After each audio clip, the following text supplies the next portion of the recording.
मेरा छप्पर टपकने लगा, मेरा छप्पर चुचियाने लगा, मेरे छप्पर से पानी आने लगा। जरा देखो इस माँ बाप ने तुम्हें कैसे पाला होगा।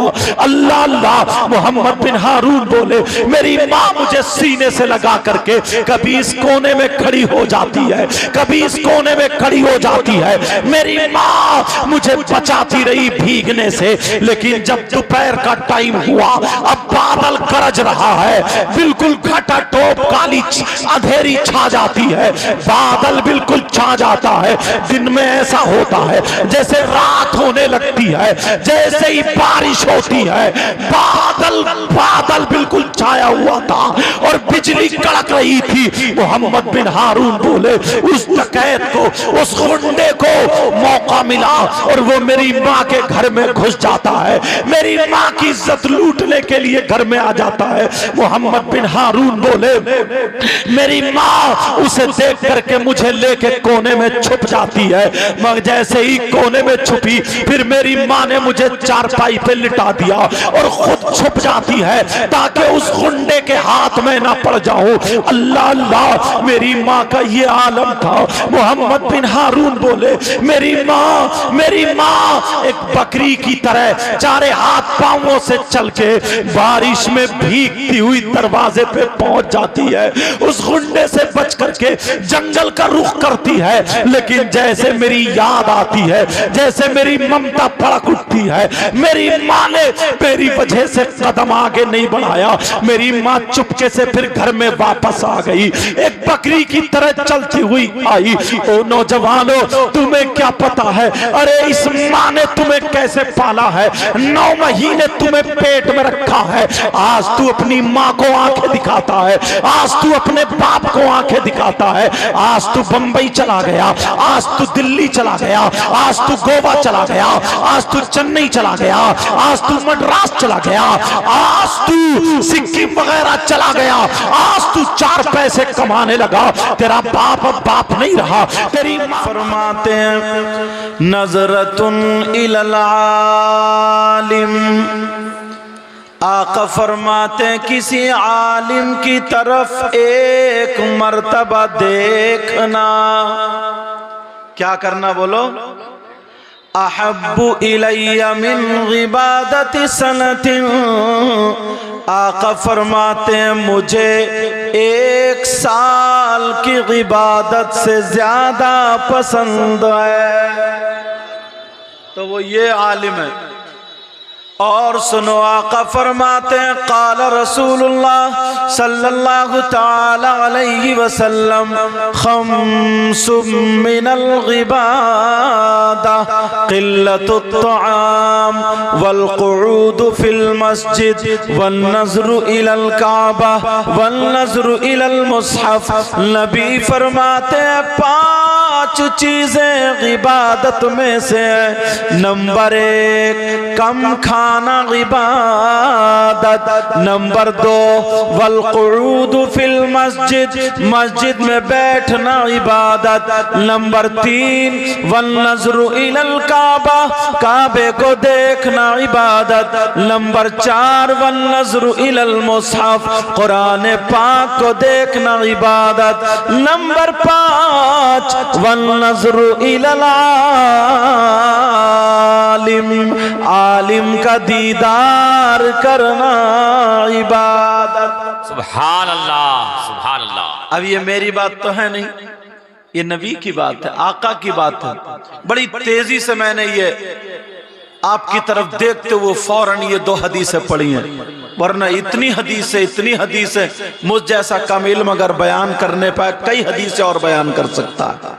फिर ज्यादा पढ़े लिखे अच्छे पढ़े लिखे उलमा, इनका तो जवाब ही नहीं है। मगर मैं अब आपसे शुरू होता हूं, एकदम जरा तवज्जो रखना और आपको पकड़ने की कोशिश करता हूं। जितने लोग खड़े हैं, जो बैठे वहीं खड़े रहें, वहीं बैठे रहें। ये जो बांस लगा हुआ, ये बांस बोलते हैं ना इसको, इस तरफ से इधर तक, उधर औरतें हैं और इधर मर्द है ना।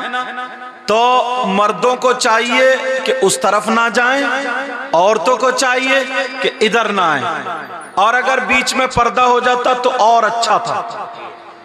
बीच में अगर पर्दा हो जाता तो और अच्छा था, लेकिन अब मैं यहीं से चलता हूं। मर्द और औरतें, अब जरा गौर करें, मर्द इन पे क्या जरूरी है। मर्द उसका बाप भी है, उसकी माँ भी है, भाई भी, बहन भी, चचा ताऊ खालू मामू, तमाम रिश्तेदार। ऐसे ही मेरी बहन, उसका भी माँ बाप, भाई बहन, चचा ताऊ खालू मामू। मगर अब सवाल ये उठता है, जरा पूछो, मर्द हैं, मर्दों पर सबसे ज्यादा हक किसका है? उसके चचा का ज्यादा हक है, इस पे किसी का हक है कि नहीं? अगर है तो किसका? चचा का ज्यादा, मामू का ज्यादा, खालू का ज्यादा, माँ का ज्यादा, बाप का ज्यादा। मर्दों पर सबसे ज्यादा हक किसका है? अब किसी मौलाना से मत पूछो, किसी आलिम से मत पूछो, बल्कि किससे पूछना है? शरीयत मुस्तफा इस्लाम से पूछो। इस्लाम तू बता, मर्दों पर इतने लोग खड़े हैं, इतने भाई यहाँ पर आए हैं, अपने गिरेबान में कुछ बातें डाल के ले जाना। मर्दों पर सबसे ज्यादा हक किसका है? सुनो, इस्लाम से पूछो तो इस्लाम ये बताता है, बेटे से ज्यादा हक, बेटी से ज्यादा हक, चचा से ज्यादा हक, चचा चाची से ज्यादा हक, भाई से ज्यादा हक, बहन से ज्यादा हक। मर्दों पर बीबी से ज्यादा हक, सबसे ज्यादा हक उसकी माँ और बाप का है। मर्दों पर सबसे ज्यादा हक किसका? बोलो, माँ और बाप का। अब मुझे पता नहीं आपके क्या हालात हैं, सब अपने अपने गिरेबान में झांकना, मैं तो बता करके चलूंगा। मर्दों पर सबसे ज्यादा उसकी माँ और बाप का। अब गिरेबान में झांक करके देखो, जितना बीबी का ख्याल रखते हो उतना माँ का रखते हो या नहीं? जितना बेटी और बेटे का ख्याल रखते हो उतना बाप का रखते हो या नहीं रखते हो? ये आपको ख्याल करना होगा। ओ मेरी बहनें, आप भी आई हो तो आप भी जरा सुनो, औरतों पर जरा पूछो सबसे ज्यादा किसका है? तो औरतों के पास भी उनकी माँ भी है, उनके बाप भी है, उनके भाई, उनकी बहन, उनके चचा ताऊ खालू मामू। ओ मेरी बहन सुन ले, शादी के बाद औरतों पर सबसे ज्यादा हक उसके शौहर का है। किसका? बोलो, मर्दों पर सबसे ज्यादा हक उसकी माँ और बाप का, और औरतों पर शादी के बाद सबसे ज्यादा उसके शौहर का होता। अब मेरी बहनों, आपको भी देखना पड़ेगा कि आप अपनी माँ का कहना मान रही हो या शौहर का कहना मान रही हो, माँ बाप के कहने पे चल रही हो या शौहर के कहने पे चल रही हो। इस्लाम ये बताता है, ओ मेरी बहनों सुनो, इस्लाम ये बताता है कि औरतों को शौहर की इजाजत के बगैर घर से निकलना जायज नहीं। औरतों को शौहर की इजाजत के बगैर घर से निकलना जायज नहीं। ये जितनी आई हैं ये तो इजाजत लेके आई होंगी, अब खुद देखना पड़ेगा। और यहीं पर नहीं, किसी उर्स में चले जाओ, मजार पे चले जाओ, कहीं भी चले जाओ, मगर मैं इतना जरूर कहूंगा, औरतों को शौहर की इजाजत के बगैर घर से कदम निकालना जायज नहीं। ओ मेरी बहन जरा सुन ले, एक हदीस का मफहूम बताओ। नबी फरमाते हैं एक औरत वो है जो नमाज पढ़े फिर भी जन्नत में ना जाए, रोजा रखे फिर भी जन्नत में ना जाए, कुरान की तिलावत करे फिर भी जन्नत में ना जाए, अच्छे काम करे फिर भी जन्नत में ना जाएगी। वो कौन सी औरत है? वो औरत है जो अपने शौहर का कहना नहीं मानती, अपने शौहर को जलील करती है, अपने शौहर को नाराज कर देती है, अपने शौहर से लड़ती है। इतना लड़ाई, इतनी लड़ाई, रात को शौहर का बिस्तर अलग और बीवी का बिस्तर अलग है। तो नबी फरमाते ऐसी औरत जो शौहर को नाराज कर दे, उसका नबी भी उससे नाराज और उसका खुदा भी उससे नाराज है। बाबा जिंदाबाद जिंदाबाद। और मर्दों का एक हदीस का मफहूम बताऊं, नबी ने फरमाया कुछ नमाजी ऐसे होंगे जिनका हश्र जालिम बादशाहों के साथ होगा, कुछ रोजेदार ऐसे होंगे जिनका हश्र जालिम बादशाह के साथ होगा। सहाबा ने अर्ज किया वो कौन नमाजी कौन हाजी होंगे? तो नबी फरमाते वो मर्द होंगे जो अपनी बीवियों पे जुल्म करते हैं, अपनी बीवियों के तमाचा मारते हैं, अपनी बीवियों के बेकसूर उन पे डंडा पकड़ते हैं, जूता चप्पल मार के घर से बाहर निकाल देते हैं, बिचारी पे जुल्म करते हैं, ताना करते हैं, तोहमत लगाते, ऐब लगाते, बीबी को सताते। नबी फरमाते ऐसा शौहर अगर नमाजी हो तब भी उसका हश्र जालिम बादशाहों के साथ होगा। और जालिम बादशाह कौन? फिरौन, कारून, नमरूद, हामान, शद्दाद। आज के लोगों का मैं नाम ही नहीं लेता, समझ में आ रही नहीं? अब मैंने बुनियाद डाल दी है, जरा अपने आप को देखना पड़ेगा। मर्दों पर सबसे ज्यादा हक उसकी मार बाप का है। अब जरा थोड़ा औलाद पर, औलाद के हुकूक आते, किसके आते हैं बोलो? यहां पर आज हम बड़ी आसानी से छूट जाते। औलाद की तरबियत करना माँ बाप पर जरूरी, समझ रहे मेरी बात? औलाद की तरबियत माँ बाप पर जरूरी है, मगर गिरेबान में जा करके देखो कितने लोग तरबियत कर रहे हैं। अगर तरबियत करते होते तो तुम्हारे बच्चों के बाल फिल्मों जैसे नहीं होते, तुम्हारे बच्चों के चलने का ढंग फिल्मों जैसा नहीं होता, तुम्हारे बच्चों के खाने का ढंग फिल्मों जैसा नहीं होता, तुम्हारे बच्चों के पहनने ओढ़ने का ढंग फिल्मों जैसा नहीं होता। तुम्हारे बच्चे अगर चलते और खाते तो उनके खाने की अदा बोलती नबी नबी, उनके पीने की अदा बोलती नबी नबी, उनके पहनने ओढ़ने की अदा बोलती नबी नबी। ये हुसैन तो नहीं बनता मगर गुलाम हुसैन जरूर बन जाता। सुभान अल्लाह, माशाअल्लाह। तरबियत का असर देखो। और जरा थोड़ा सा आगे बढ़ो, थोड़ा गहराई में चल रहा हूं। यहां पर इतनी मेरी बहनें बैठी हैं और कम से कम 100 मुसलमान यहां पर हैं, मगर इनकी जवान बेटियों पे मोबाइल मिलेगा, जवान बच्चियों पे मोबाइल, 15-15 साल के लड़के लड़कियों पे मोबाइल।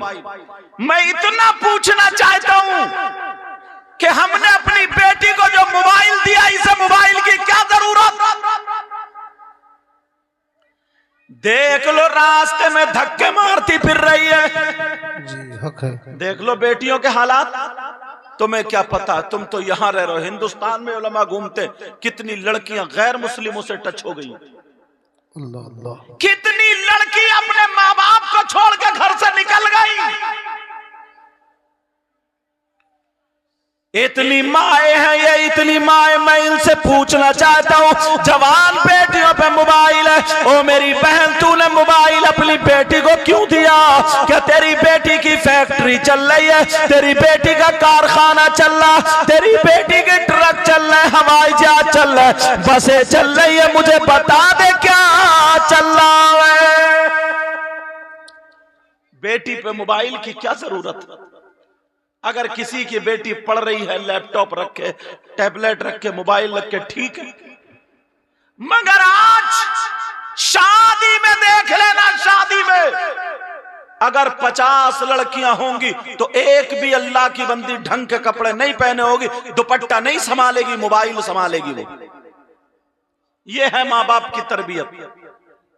अल्लाह फरमाता या अय्युहल्लज़ीना आमनू कू अनफुसकुम व अहलीकुम नारा, ऐ ईमान वालो अपने आप को और अपने घर वालों को जहन्नम की आग से बचाओ। सुभान अल्लाह, माशाअल्लाह। बचा रहे हो क्या? बोलो। अभी कोई शायर एक शेर पढ़ देता, कोई नारा लगा दे, कूद जैसे बड़ा जन्नती और खड़े खड़े मूत के आया ही। सिर्फ एक नारा लगाया और हम जन्नती हो गए साहब, 2 नारे लगाए हम जन्नती हो गए। ईशा की नमाज का पता नहीं, फजर का पता नहीं, जोहर का पता नहीं, असर का पता नहीं। यही वजह है कि कोई मौलाना आएगा तो नमाज को कहेगा अच्छी बातों के हुड़दंगी करके चलो, उल्टा सीधा करके चलो। और खैर यहां तो अल्लाह का फजल है, वरना बाज जलसों में तो बिल्कुल गानों के ढंग पे नाते पड़ी जा रही हैं, गानों के ढंग पे। आधे नौजवान नात सुन के नहीं झूम रहे, उसकी धुन सुन के झूम रहे हैं। उनके ये मुड्ढे मटक रहे हैं, उनके हाथ कूद रहे हैं, उनके कूले मटक रहे हैं, गाने की धुन सुन के, गाने का ढंग सुन के। और हम लोग समझ रहे हैं, शायर समझ रहे हैं कि मेरी नात बड़ी जम रही है साहब। कब्र में बहुत जमेगी, जब मुनकर नकीर आएंगे तो इतना मारा जाएगा, बढ़िया करके जमा देंगे। लेकिन मैं पूछना चाहता हूं इस माँ बाप से, आज जो बेटियों के सरों से दुपट्टा उतर गया, रे तू तो माँ है, तू तो बाप है, जरा मुझे बता बेटी के सर पे दुपट्टा क्यों नहीं है? तुम देख लेना बीबी, जा मेला लगा हुआ आते जाते, पहले पुरानी औरतें अपने चेहरा छुपाती थी, अब तो कपड़े दिखा रही है, अपना चेहरा दिखा रही है, अपना जिस्म दिखा रही है। जब तक जिस्म न दिखेगा इसके कलेजे को ठंडक न मिलेगी। ऐसे हालात हो गए, न माँ को पता है न बाप। कोई माँ ऐसी नहीं है जिसको पता ना हो मेरी बेटी मोबाइल पे किससे बातें कर रही है। रात के 11 बजे मोबाइल पे चैटिंग हो रही है, सेटिंग हो रही है। ये छोटे छोटे बच्चे इतने इतने बड़े घूरों पे पड़े हुए मोबाइल चला रहे हैं, अब्बा को कोई परवाही नहीं है, अम्मा को कोई परवाही नहीं। क्या तुमसे हिसाबो किताब नहीं होगा? मुफ्ती साहब किबला बैठे, मुनाजिर अहले सुन्नत बैठे, और भी उलमा बैठे। अगर हदीस गलत पढ़ूंगा तो ये बड़े बड़े उलमा मुझे पकड़ लेंगे, मेरी भी इस्लाह हो जाएगी। और अगर सही पढ़ूंगा तो तस्दीक होगी। क़ाल क़ाल रसूलुल्लाह सल्लल्लाहु तआला अलैहि वसल्लम सलासा ला यदखुलूनल जन्नह अला कुल्ली वालिदै वद्दयूस व रजुलतुल लिसा। नबी फरमाते मेरी उम्मत के 3 किस्म के लोग ऐसे जो जन्नत में नहीं जाएंगे। सलासा ला यदखुलूनल जन्नह। और नबी अगर जिसको जन्नत से रोक दे तो कोई मौलाना जन्नत में नहीं ले जा सकता, कोई शायर जन्नत में नहीं ले जा सकता। अगर नबी जिसको रोक दे तो कोई पीर जन्नत में नहीं ले जा सकता। और अल्लाह माफ फरमाए, पीरों की तो दुनिया आधी से ज्यादा खराब है। बाज पीर तो इतना बड़ा कमबख्त है कि सबसे ज्यादा कब्रिस्तान में इसी पीर की पिटाई होगी। टांगे फैला दी और औरतों से पांव दबा रहा, औरतें पांव दबाते दबाते उसका गोश्त पुलपुला कर रही है। वो करामत के चक्कर में है और दोनों पिटेंगे। ये मुरीदा भी कब्र में पिटेगी और ये पीर भी पिटेगा। बेशक हक ना इसे जोहर का पता, ना असर का पता, ना मगरिब का पता। 10-10 अंगूठियां पहन ली, कंठे पहन लो, फुर्राटे मार रहे हैं। तुम समझ रहे हो बड़ा पहुंचा हुआ मियाँ है ये, बड़ा पहुंचा हुआ पे ही रहा है, इतना पहुंचा हुआ है, इतना पीछा पहुंचा हुआ, इसके चक्कर में रहोगे तुम भी कब्रिस्तान में पिटोगे। ऐसे हालात नबी फरमाते हैं 3 लोग जन्नत में नहीं जा सकते। 3 किस्म के लोग ऐसे हैं जो जन्नत में नहीं जा सकते, और अगर नबी जिसको मना फरमा दे तो कोई माई का लाल नहीं ले जा सकता।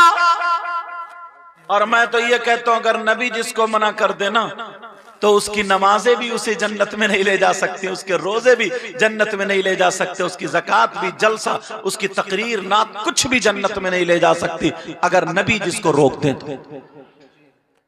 नबी जिसको मना कर दे उसको कोई जन्नत में नहीं ले जा सकता। कितने लोग हैं बोलो, कितनी किस्म के बोलो प्यारे? अगर इजाजत हो तो बता दूं। नंबर 1, लोग ना जन्नतियों को टटोलते हैं। मैंने वो हदीस पढ़ ली कि पता तो चले यार हम कितने पानी में। कौन जन्नत में नहीं जाएगा? नबी फरमाते अला कुल वालिदै,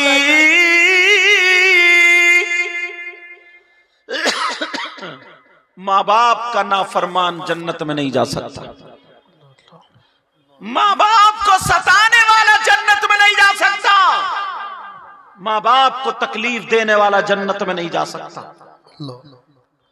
हम आते हमारे लोग के चलो ये सैयद साहब हैं, लोग हाथ चूमते, इन लोगों को चूमते, उन लोगों को चूमते, बुजुर्गों को चूम ले। तुमने अदब किया, चलो वो अपनी जगह, मैं उस तरफ नहीं जाना चाहता। मगर एक बात बता दूं प्यारे, एक बात बता दूं, अगर तुम्हारे माँ बाप तुमसे नाराज है, कितने ही पीरों के हाथ चूम लियो, एक भी तुम्हारा चूमना काम नहीं आ सकता जब तक अगर माँ बाप नाराज।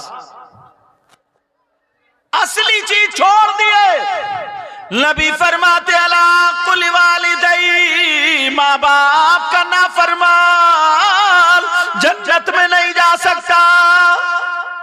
मैंने जो हदीस पढ़ी है ना, इस जुमले के लिए पढ़ी है। और नबी फरमाते कौन नहीं जा सकता? नंबर 2, वद्दयूस, दयूस जन्नत में नहीं जा सकता। कौन नहीं जा सकता? बोलो प्यारे, बोलो।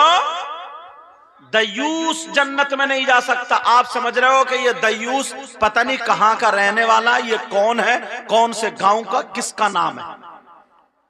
अगर इजाजत हो तो इस दयूस को बताऊं ये कौन है? तुम फिर अपने गिरबान में झांकियो। मेरी बहनें भी सुन ले, भाई भी सुन ले। दयूस वो माँ बाप है जिनकी बेटियां हमारा घूम रही है और वो उनके चालो चलन से राजी है, तो वो माँ बाप दयूस है। दयूस वो माँ बाप है जिनकी बेटियां हमारा बेपर्दा घूम रही है। दयूस वो माँ बाप है जिनकी बेटियां फैशनीले कपड़े पहन करके गैर लड़कों से मोबाइल पे बातें कर रही है। दयूस वो माँ बाप है जिनकी बेटियां कानों में एयरफोन लगा करके मोबाइल में गाने सुन रही है और बेपर्दा घूम रही है। दयूस वो माँ बाप है जिनकी बेटियां अपने घरों से निकल के चली गई और शरीयत मुस्तफा की धज्जियां बखेर रही है, पर्दे का पता नहीं है, बेहयाई के दर पे उतर आई है, चुटियां लहरा रही है, जिनके बाल दिखाई दे रहे हैं, जिनके गले दिखाई दे रहे हैं, जिनकी आस्तीनें चढ़ी पड़ी है, जो बेपर्दा घूम रही है, उनके चालो चलन से अगर माँ बाप राजी है तो ये माँ बाप दयूस है, दयूस है, दयूस है। और नबी फरमाते हैं दयूस जन्नत में नहीं जा सकता। वो माँ बाप जरा समझ ले, देख ले तेरी बेटी मेले में कहीं बेपर्दा तो नहीं घूम रही है, बगैर दुपट्टे के तो नहीं घूम रही है, मोबाइल चला चला करके फैशनीले कपड़े पहन के शादियों में बेपर्दा तो नहीं है। जरा देख ले, तुझे देखना होगा, अगर बेपर्दा है तो तू दयूस है, उसके चालो चलन से राजी है तो दयूस है। और नबी फरमाते हैं दयूस जन्नत में नहीं जाएगा। सुभान अल्लाह, सुभान अल्लाह,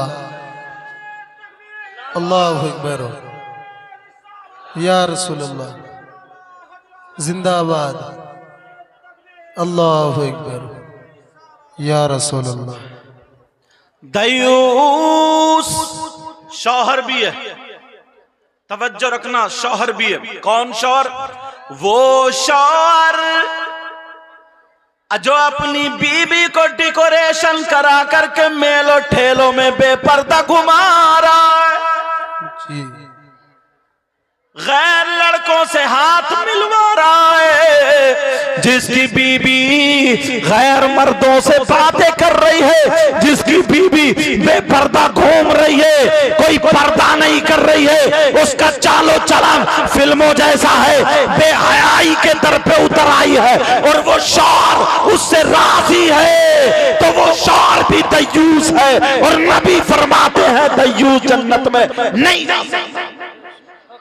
जी पूरी दुनिया की बात गलत हो सकती है मगर आमना के लाल की बात गलत नहीं हो सकती। सुभान अल्लाह। समझ रहे हैं मेरी बात? जो माँ बाप को सताता है, नंबर एक वही तो था ना, जो माँ बाप को सताता है, माँ बाप को तकलीफ देता है, माँ बाप को नाराज कर देता है, जिसके माँ बाप जिससे नाराज होते हैं उसका नबी भी उससे नाराज होता है, उसका खुदा भी उससे नाराज होता है, और जिसके नबी नाराज, जिसका खुदा नाराज, उसकी दुनिया भी बेकार है, उसकी आखिरत भी बेकार है। चलो जरा एक तारीखी वर्क की तरफ तुम्हें ले चलो प्यारो, तुम्हें याद आ जाएगा। केरला की सरजमीन पे चलो, एक जगह कासरकोड है, वहां पर एक अल्लाह वाले का मजार शरीफ है जिनका नाम हजरत मालिक बिन दीनार है। बाज लोगों ने कहा ये सहाबी है, लेकिन ज्यादातर लोग बोलते हैं ये ताबई है। आला हजरत भी इसी तरफ गए हैं कि ताबई है, हजरत मालिक बिन दीनार है। जरा तवज्जो रखना, हजरत मालिक बिन दीनार की माँ जिंदा है लेकिन अभी बुजुर्ग है। हजरत मालिक बिन दीनार अपनी माँ की बड़ी खिदमत करते हैं, अपनी माँ की बड़ी खिदमत करते हैं। अल्लाह अल्लाह माँ की खिदमत कर रहे हैं। एक दिन माँ ने कहा, ओ बेटे मालिक जरा सुनो, ओ मेरे लाल सुनो, ओ मेरे दिल के टुकड़े सुनो, मेरा हज को दिल चाह रहा है, चलो बेटा हज को चल रहे हैं, चलो बेटा हज का इरादा कर लो। हजरत मालिक बिन दीनार बोले माँ ठीक है चलो हज को चलते हैं। अब दोनों माँ बेटे हज को चल देते हैं। पैदल का रास्ता है, हवाई जहाज का दौर नहीं था, पैदल चल देते हैं। दोनों माँ बेटे जा रहे हैं लेकिन 10-20 कदम चलते हैं। हजरत मालिक बिन दीनार पीछे हटके अपनी माँ के कदमों का बोसा देते हैं। माँ कहती है मेरे लाल तुम मेरे पाँव क्यों चूम रहे हो? हजरत मालिक बिन दीनार कहते हैं माँ मेरी जन्नत आपके कदमों के नीचे है, पाँवों का बोसा देता हूँ, ऐसा लगता है कि जन्नत की चौखट चूम रहा हूँ। अल्लाह अल्लाह चलते चले जा रहे हैं। माँ हर हर कदम पे दुआएं दे रही है। अरे ये माँ दुआएं दे रही है। हजरत मालिक बिन दीनार चलते चले जा रहे हैं। जैसे ही मक्का शरीफ पहुंचते हैं, हज में पहुंचते हैं, हजरत मालिक बिन दीनार ने देखा मक्का शरीफ में लोग तवाफ कर रहे हैं, खाने काबा का तवाफ करने वाले तवाफ कर रहे हैं, जमजम शरीफ पी रहे हैं, कुछ लोग सही कर रहे हैं, सफा मरवा की दौड़ यानी सही कर रहे हैं, कुछ लोग हल्क कर रहे हैं यानी सर मुड़ा रहे हैं, कुछ लोग ऐसे हैं जो कुरान की तिलावत कर रहे हैं, कुछ लोग तस्बीह पढ़ रहे हैं, सारे लोग इबादत में लगे हुए हैं, कुछ नमाजें पढ़े हुए हैं, दुनिया को भूल चुके हैं। इनकी जमीन होगी मगर जमीन को भूले बैठे हैं, इनकी दुकान होगी मगर दुकान को भूले बैठे हैं। हजरत मालिक बिन दीनार कहते हैं मौला परवरदिगार आलम ये इतने लोग हैं अपने अपने अंदाज में तेरी इबादत कर रहे हैं, ऐ अल्लाह बड़ी बड़ी दूर से आए हैं, परवरदिगार तूने इनके हज को कबूल कर लिया होगा। हजरत मालिक बिन दीनार कहते मौला तूने इनके हज को कबूल कर लिया होगा। लेकिन जैसे ही शाम होती है हजरत मालिक बिन दीनार सोते हैं तो ख्वाब आता है, ख्वाब में आता है ओ मालिक बिन दीनार सुनाओ मिनकुम का लफ्ज़ था, तुम में से एक बंदा मेरा ऐसा है, तुम में से एक बंदा ऐसा है जिसके मैंने हज को कबूल नहीं किया। अरे तुम में से एक बंदा है जिसके हज को कबूल नहीं किया। हजरत मालिक बिन दीनार रोने लगे, हजरत मालिक बिन दीनार तड़पने लगे, जैसे ही आंख खुली तड़पने लगे और अपनी माँ की बारगाह बारगाह में आ गए और कहने लगे माँ माँ कहीं मैं ही तो नहीं हूँ जिसका हज कबूल नहीं हुआ। माँ तुम मुझसे राजी हो ना, माँ तुम मुझे माफ कर दो ना, माँ कोई गलती हो गई हो तो माफ कर दो। हजरत मालिक बिन दीनार की माँ कहती है ओ मेरे लखते जिगर, मेरे नूरे नजर, मेरे दिल के टुकड़े, मेरे जाने, मेरे प्यारे बेटे, मैं तो दुआ करती हूँ मौला परवरदिगार परवरदिगार मेरे जैसा बेटा हर एक माँ को अता फरमाए। बेटा मैं तुमसे राजी हूँ। माँ मैंने ऐसे ऐसे ख्वाब में देखा, कहा मेरे लाल तुम नहीं हो सकते हो, जिसका हज कबूल ना हुआ हो वो कोई और होगा। लेकिन हजरत मालिक बिन दीनार दिन भर अल्लाह की बारगाह में तौबा करते रहे, इस्तिग़फ़ार पढ़ते रहे, रोते रहे। जब शाम हो जाती है, शाम को जब सोते हैं तो फिर ख्वाब आता है ऐ मालिक बिन दीनार तुम रात भर रोते रहे, मैंने हज को कबूल नहीं किया। अरे मैंने तो नमाज भी कबूल नहीं की। तुम में से एक बंदा ऐसा है जिसकी मैंने नमाज कबूल नहीं की, जिसका मैंने रोजा कबूल नहीं किया, जिसकी मैंने कोई इबादत काबिल कबूल नहीं की। ओ लोगों कौन ऐसा गुनाहगार है जिसकी नमाजें कबूल नहीं है, जिसके रोजे कबूल नहीं है, जिसकी ज़कात कबूल नहीं है, जिसका हज कबूल नहीं है। हजरत मालिक बिन दीनार रोकर फिर रो जाते हैं और रोकर के माँ की बारगाह में आ गए, माँ मैं बर्बाद हो गया, माँ मैं हलाक हो गया। माँ कहा बेटा क्या बात है? कहा माँ मामला ऐसा है, मैंने आज रात ख्वाब में फिर देखा, अल्लाह की तरफ से ये ख्वाब आया ओ मालिक बिन दीनार मैंने तुम्हारे हज तो हज किसी के रोजे को भी कबूल नहीं किया। तुम में से बंदा वो है जिसकी कोई इबादत काबिल कबूल नहीं। माँ वो बंदा मैं ही तो नहीं हूँ। हजरत मालिक बिन दीनार अपनी माँ के कदमों पर रो दिए, माँ की आंखों में आंसू आ गए। माँ ने सीने से लगाया और कहा मौला मेरे बेटे को बचा ले, मेरे बेटे के ख्वाब को वाज़ेह कर दे, मेरे ख्वाब के बेटे को खोल दे। अम्मा की दुआ जरा देखो, अम्मा की दुआ रंग लाती है। जैसे ही रात को मालिक बिन दीनार सोए तो ख्वाब आ जाता है, ओ मालिक बिन दीनार तुम रोते रहे, तुम रोते रहे। जिसकी नमाजें कबूल नहीं है वो तुम नहीं हो, जिसके रोजे कबूल नहीं है वो तुम नहीं हो, जिसका हज और ज़कात कबूल नहीं है वो तुम नहीं हो। फिर कौन है? ख्वाब में बताया गया एक अल्लाह का बंदा हज को आया है जिसका नाम मोहम्मद बिन हारून है। वो है जिसकी कोई भी इबादत काबिल कबूल नहीं है। हजरत मालिक बिन दीनार की आंख खुल गई, कहा माँ तुम्हारी दुआ कबूल हो गई है। वो बंदा है जो मोहम्मद बिन हारून है, जिसकी ना नमाज कबूल है, जिसका ना रोजा कबूल है। अम्मा कहती है मेरे लाल वो कितना बड़ा डकैत होगा, वो कितना बड़ा जानी होगा, वो कितना बड़ा शराबी होगा, वो कितना बड़ा बदकार होगा, वो कितना बड़ा गुनाहगार होगा, वो कितना बड़ा सियाकार होगा। कहा मौला, कहा बेटा उसने पता नहीं कौन सा गुनाह किया होगा, मेरे लाल जा करके बता दे और जा उसको ढूंढ ले और तलाश ले और जाकर के उससे तौबा करा दे। हजरत मालिक बिन दीनार जहन में बसाए हुए थे कि बहुत बड़ा डकैत गुंडा होगा, बहुत बड़ा शराबी अज्जारी होगा। ऐ लोगों जरा सुनो, वो कौन था, उसके पास कौन सा गुनाह था। आज हमारे पास भी वो गुनाह हो जाता है। आज 10% लोग ऐसे हैं जो उस गुनाह को करते हैं, फिर नमाजें पढ़ते हैं नमाजें नहीं होती, रोजे रखते हैं रोजे नहीं होते, हज करते हैं हज नहीं होता, ज़कात देते हैं ज़कात नहीं होती। वो कौन सा गुनाह है जरा सुनाओ। अल्लाह अल्लाह। हजरत मालिक बिन दीनार अब तलाशने लगे, हजरत मालिक बिन दीनार ढूंढने लगे। लोगों से पूछा ये बताओ तुम में से मोहम्मद बिन हारून कौन है, खुरासान के रहने वाले कौन है। एक काफिला मिल जाता है, खुरासान के रहने वाले हम हैं। कहा ये बताओ तुम में मोहम्मद बिन हारून है कोई। सारे लोग कहने लगे हाँ हाँ मोहम्मद बिन हारून है, एक बंदा है मोहम्मद बिन हारून। अब ये डरते डरते पूछ रहे हैं बताओ क्या वो डकैत है, क्या वो शराबी है, कितना बड़ा गुनाहगार है। लोग कहते अपनी जबान बंद करो, अपने मुंह को बंद करो। अरे तुम उसे डकैत बता रहे हो, तुम शराबी बता रहे हो, तुम जुआरी बता रहे हो। अगर आज के दौर में नमाजी देखना है तो मोहम्मद बिन हारून को देखो, आज के दौर में अगर हाजी देखना हो तो मोहम्मद बिन हारून को देखो, आज के दौर में अगर सखी देखना हो तो मोहम्मद बिन हारून को देखो, आज के दौर में अगर मुत्तकी और परहेजगार देखना हो तो मोहम्मद बिन हारून को देखो। सारे लोग एक जबान होकर के कहने लगे अगर चलता फिरता आज के दौर में तुम्हें माथे की आंखों से अगर किसी वली को देखना है तो वो मोहम्मद बिन हारून को देखो।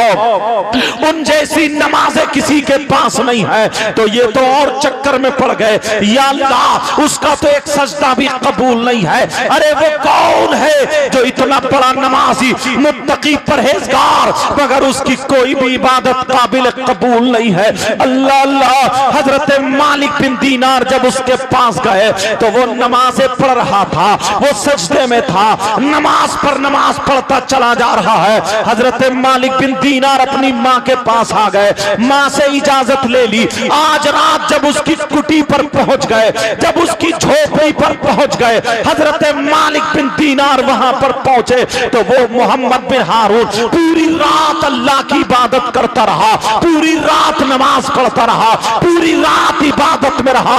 फजर से थोड़ी पहले जब इबादत से फारिग हुआ, उसने देखा कि मालिक बिन दीनार खड़े हुए हैं। यहाँ करके कहने लगता है ऐ अल्लाह के बंदे तुम क्यों खड़े हो, तुम्हें क्या हाजत है, बोलो मुझसे क्या जरूरत है, मुझे क्या चाहते हो, तुम्हें कोई हाजत हो तो बोलो अभी पूरी करूंगा।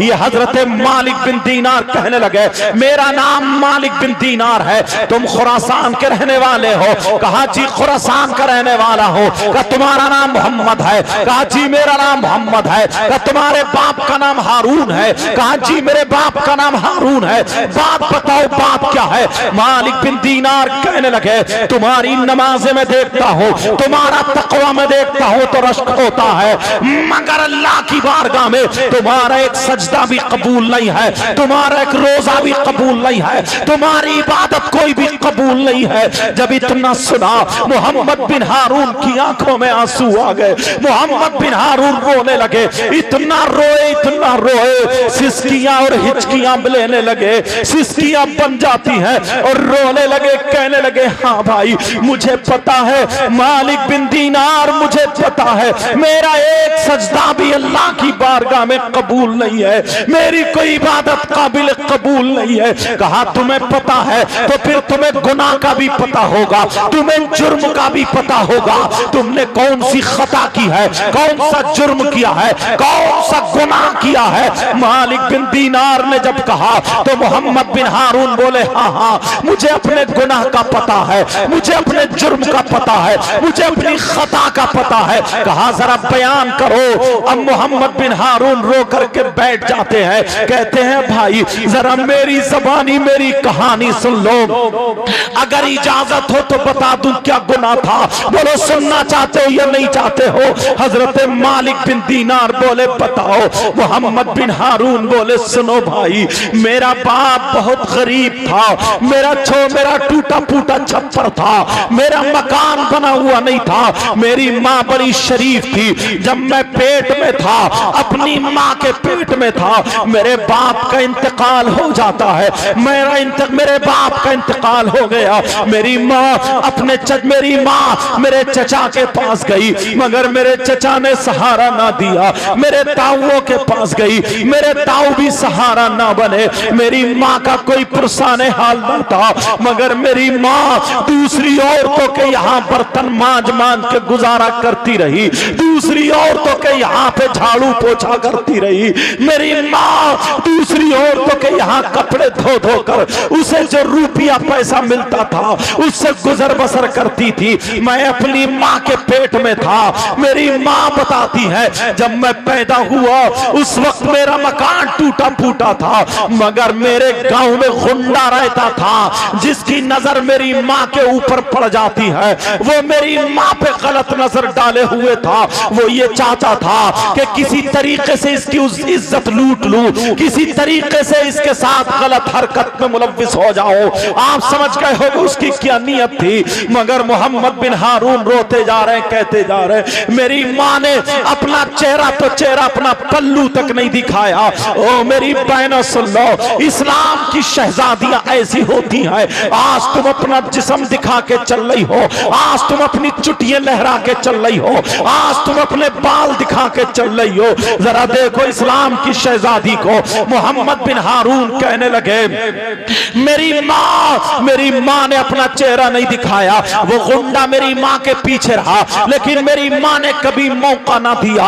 वो कहते हैं एक दिन ऐसा हुआ जब मैं दूध पी रहा था, जब मैं दूध पीता था, जब मैं छोटा सा था। मोहम्मद बिन हारून बोले, मेरी माँ ने मुझे बताया एक दिन ऐसा हुआ, सुबह से लेकर के दोपहर तक बारिश होती रही।